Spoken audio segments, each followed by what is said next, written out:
আসসালামু আলাইকুম। চলে এলাম সোনিয়াস কিচেন থেকে।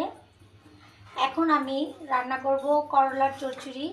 এই যে ছোট মাছ দিয়ে, পাঁচমিশালি মাছ, এখানে অনেক রকমের মাছ আছে। এই যে এগুলি দিয়ে করলার চচ্চড়ি করব। তো দেখেন কিভাবে করি। খুব শর্টকাটে করলার চচ্চড়িটা করে ফেলবো। এই জন্য আমি নিয়েছি পেঁয়াজ কুচি, যে এখানে দিয়ে দিলাম কিছু পেঁয়াজ কুচি, হাফ চামচ আদা রসুন বাটা, হাফ চামচ হলুদের গুঁড়ো,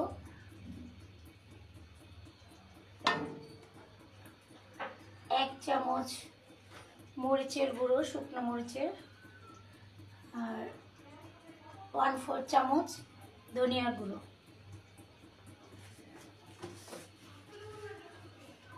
স্বাদ মতো লবণ, আর দিয়ে দিচ্ছি সাদা সয়াবিন তেল। এটা অপশনাল, যে তুমি তেলটা পরিমাণ মতো বুঝিয়ে দিলেই হয়। তো এখন আমি এটাকে ভালো করে একটু হাত দিয়ে মিক্সড করে নেব। খুব শর্টকাটে এটা কিন্তু হয়ে যায় করলা চচ্চড়িটা।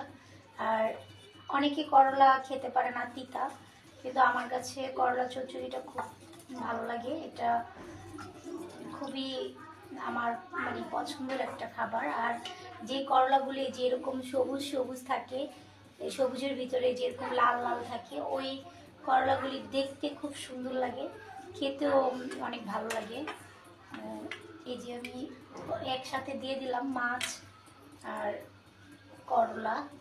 এটা কিন্তু এই যেভাবে মাখাতে হবে, যে মাখানের উপরে এই তরকারিটা স্বাদ হয়, যে যতটুকু সুন্দর করে মাখাতে পারে ততই মজা। তো আমি একটু মেখে নিচ্ছি।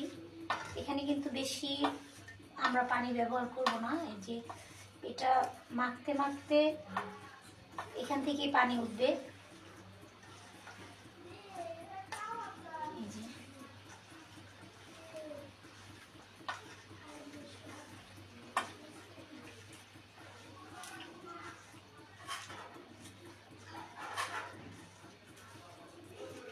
খুব শর্টকাট হয়ে যাবে, এটা বেশি সময় লাগবে না।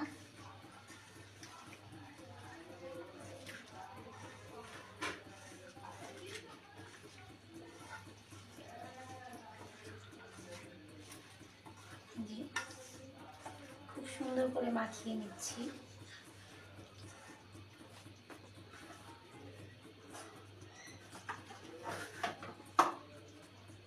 আর একটু তেল দিয়ে দিচ্ছি, কারণ তেলটা মনে হচ্ছে কম হয়েছে।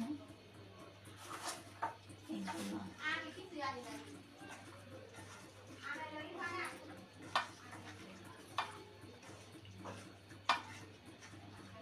তো অলরেডি আমার মাখানো হয়ে গেছে। এখন আমি এখানে একটু মনে হচ্ছে মানে স্যাঁতস্যাঁতা লাগছে, আর একটু সামান্য পরিমাণের হলুদ আর একটু মরিচ অ্যাড করে দিলাম। আপনার ইচ্ছা করলে এখানে কাঁচামরিচ অ্যাড করে দিতে পারেন, যে যেরকম ঝাল খায় ওরকমভাবেই দেওয়া যায়। আমি একটু ঝাল পরিমাণ মতো খাই, বেশি খাই না, বেশি ঝাল আমার পছন্দ না, এই জন্য আমি পরিমাণ মতোই দিয়েছি। আপনারা চাইলে কম বেশি করে নিতে পারেন।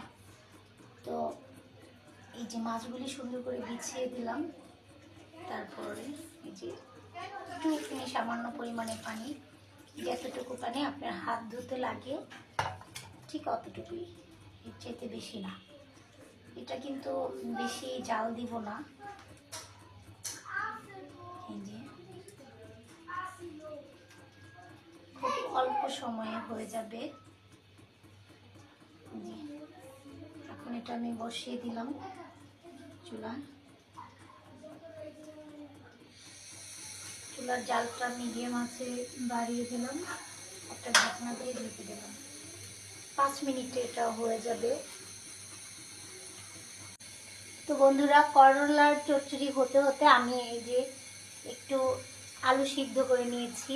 আমার বোন আসছে, ছোট বোন আসতেছে, ও ভর্তা পছন্দ করে, তাই আমি ওর জন্য একটু ভর্তাও বানাবো। এই যে আলু ভর্তা আর সিম ভর্তা আর চিংড়ি মাছ নিয়ে নিয়েছি। ভর্তা করার জন্য আমি প্রথমে আলু ভর্তাটা করছি। এই যে আলু ভর্তাটা করার জন্য একটু লবণ নিয়েছি, তারপরে এই যে পেঁয়াজটা আমি একটু ভেজে নিয়েছি, পেঁয়াজ ভাজা নিলাম, একটু কাঁচা পেঁয়াজও নিয়েছি সাথে, আর একটু পেঁয়াজ ভাজা সিমের জন্য রাখি। আর এই যে ধনেপাতা কুচি, এটা আমি একসাথে একটু ভালো করে মিক্স করে নিব। ভর্তাটা খুবই ঝাল করে বানাবো। এই যে মরিচটা, শুকনো মরিচ আগে ভেজে রেখেছি।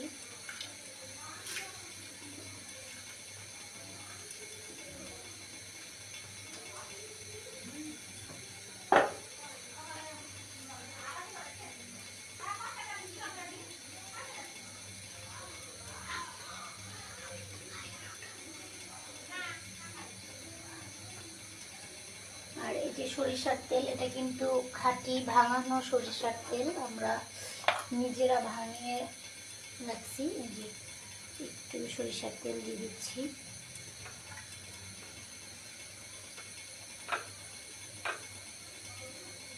আলুটা ভালোভাবে চটকিয়ে নিলাম।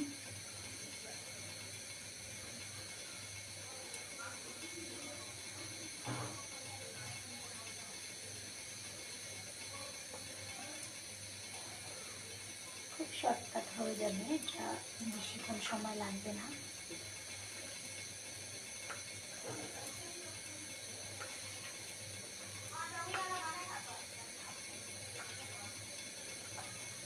দেখেন খুব সুন্দর হচ্ছে। শীতের দিন হঠাৎ করে এরকম ভর্তা ভাত খেতে কিন্তু খুবই ভালো লাগে। তো যার জন্য স্পেশালি বানাচ্ছি, সে অলরেডি আসতেছে, আসলে তো খাবারের রিভিউটা সেই দিবে কেমন হচ্ছে আমাদের করলার চচ্চড়ি আর হচ্ছে ভর্তা।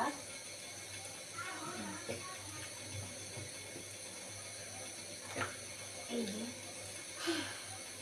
আমার আলু ভর্তাটা অলরেডি হয়ে গেছে। অনেক ঝাল কিন্তু হয়েছে ভর্তাটা, প্রচুর ঝাল। আপনার ইচ্ছা করে যে ঝাল কম খায় তার জন্য কম নিতে পারেন।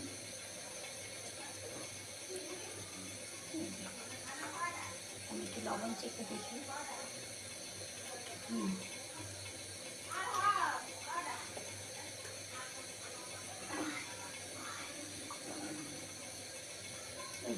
এখন আমি সিমের ভর্তাটা বানাবো। এটা কিন্তু দেশি সিম। এটা সিমটা আমি কিনি নাই, এটা আমার গাছের সিম। অল্প একটা গাছ লাগাইছিলাম ছোট, এটা ছাদে, ওই গাছে অল্প কিছু সিম হয়েছে, তো ওখান থেকে এই সিমগুলি আনছি। যে সিম ভর্তার জন্য নিয়েছি কাঁচা পেঁয়াজ, একটু ভাজা পেঁয়াজ, আর এই যে শুকনো মরিচ,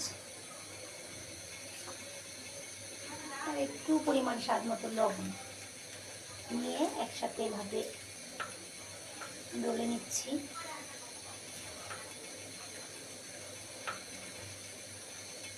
এখন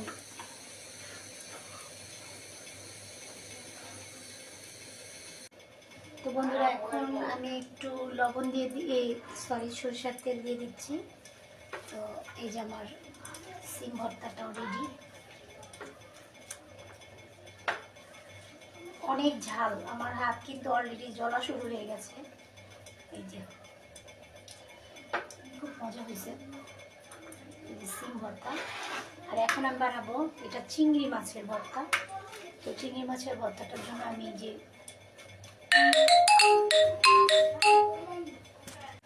তো বন্ধুরা দেখো, আমার খুব অল্প সময়ে এই যে চিংড়ি মাছের ভর্তা, আলু ভর্তা, সিম ভর্তা ও এই যে আমার করলার চচ্চড়ি অলরেডি হয়ে গেছে। তো আমার ভিডিওটা যদি ভালো লাগে আমার চ্যানেলটাকে সাবস্ক্রাইব করে